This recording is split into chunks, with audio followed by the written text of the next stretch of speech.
অন্তর্বর্তীকালীন সরকারের সফল কূটনৈতিক তৎপরতায় অবশেষে দেশে ফিরলেন আরব আমিরাতে সাজা মওকুফ হওয়া ৫৭ বাংলাদেশির ২০ জন।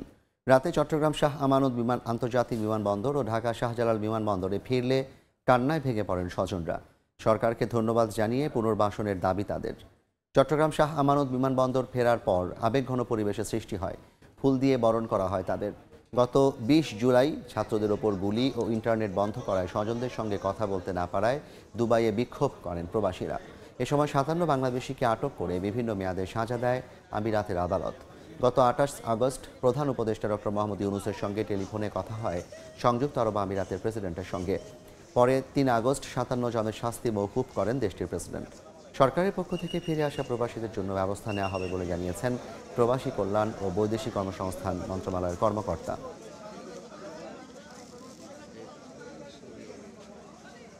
অনেক স্টুডেন্ট মারা গেছে, আমার দেশ অচল অবস্থা হয়ে গেছে। এমনকি আমরা যারা প্রবাসীরা আছি কেউ কারো ফ্যামিলির সাথে কথা বলতে পারি নাই। এই ৫৭ জন আরো যারা রয়েছেন আমরা রিকোয়েস্ট করবো যাতে সরকার তাড়াতাড়ি এদেরকে নিয়ে আসে। ওই দেশের সরকারের সাথে সমন্বয় করে আমাদের নোটিটা যেন উঠাই দেওয়া হয় এবং আমরা যেন আমাদের কর্মস্থলে সহি সালামতে পৌঁছতে পারি। আমাদের বর্তমান সরকারকে অসংখ্য ধন্যবাদ, আমাদের ছেলেদেরকে আমাদের বুকে ফিরিয়ে দিয়েছেন। ৫ ওয়াক্ত নামাজ পড়ে, তাহাজ্জুদের নামাজ পড়ে ওনাকে আমি দোয়া করতেছি আমি আমার ছেলেকে ফেরত পেয়েছি। একটা আবেদন থাকবে তাদের জন্য কিছু একটা পুনর্বাসন করার জন্য, কারণ এদের চাকরি ছেড়ে চলে আসছে। সুন্দরভাবে আমরা ওনাদের বাড়ি পর্যন্ত পৌঁছানোর ব্যবস্থা করেছি। ইনশাল্লাহ ওনাদের সমস্ত ডিটেইল আমাদের কাছে আছে।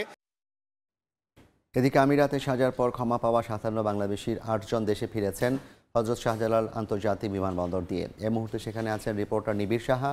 সরাসরি যাচ্ছি তার কাছে। নিবিড়,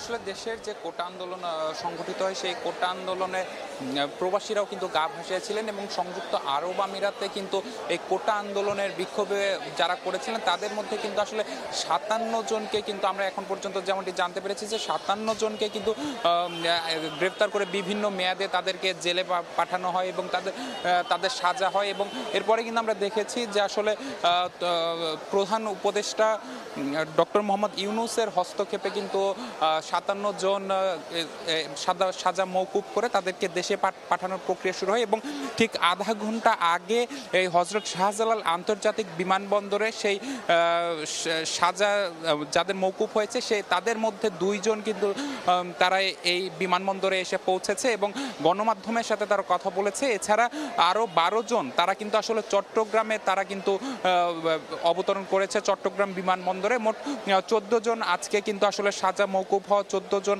আজকে এই বাংলাদেশে পৌঁছেছে এবং এছাড়াও আরও ৬ জন যারা আন্দোলনের সাথে সম্পৃক্ত ছিলেন কিংবা যারা গ্রেপ্তার হয়েছিলেন যাদের মুক্তি দেওয়া হয়েছে এরকম আরও ৬ জনও কিন্তু আসলে দেশে ফিরেছেন বলে এই বিমানবন্দর কর্তৃপক্ষের মাধ্যমে আমরা কিন্তু জানতে পেরেছি।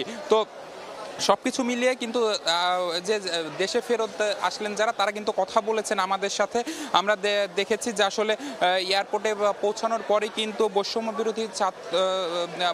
বিরোধী আন্দোলনের যারা সমন্বয়ক ছিলেন তাদের মধ্যে কিন্তু আসলে হাসনাত আবদুল্লাহ এবং সার্জিস আলম এই ২ জন কিন্তু তাদেরকে ফুল দিয়ে বরণ করে নেন এবং দেশের বাইরে থেকেও দেশের একটি এত বড় আন্দোলনের সঙ্গে যে গা ভাসানো সেই জন্যই কিন্তু আসলে তাদেরকে এক প্রকার বলা যায় যে সংবর্ধনা দেওয়া হয় বৈষম্য বিরোধী ছাত্র আন্দোলনের পক্ষ থেকে। আমরা দেখেছি যে ২ সমন্বয়ক ছাড়াও কিন্তু এখানে যারা আন্দোলন করেছেন তারাও কিন্তু অনেকেই ছিলেন এবং তারা আসলে এই যে তাদের যে বন্দি দশা এবং তাদের যে সাজা হয়েছিল তাই সে যে অমানবিক একটি জীবনযাপনের মধ্যে দিয়ে তারা কয়েকদিন পার করেছেন সেই বর্ণনা কিন্তু আমাদের দিয়েছেন এবং তারা কিন্তু বলেছেন যে এখনও কিন্তু অনেকে সংযুক্ত আরব আমিরাতে আটক অবস্থায় আছে, জেলে আছে, তাদেরও কিন্তু তারা মুক্তি দাবি করেছেন এবং সবশেষ তারা যেটি বলেছেন যে আসলে তারা কিন্তু কাজ হারিয়ে দেশে ফিরে এসেছেন এবং তাদের যেন আবারও কাজের মাধ্যমে কিন্তু তাদের যেন আসলে কর্মসংস্থান করা হয়। তো সমন্বয়করাও কিন্তু আসলে দেখা গেছে যে এই দিকটির জন্যই কিন্তু সরকারের কাছে দাবি জানিয়েছে। তো সবকিছু মিলিয়ে এই ছিল আমার কাছে থাকা হযরত শাহজালাল আন্তর্জাতিক বিমানবন্দর থেকে সবশেষ খবর।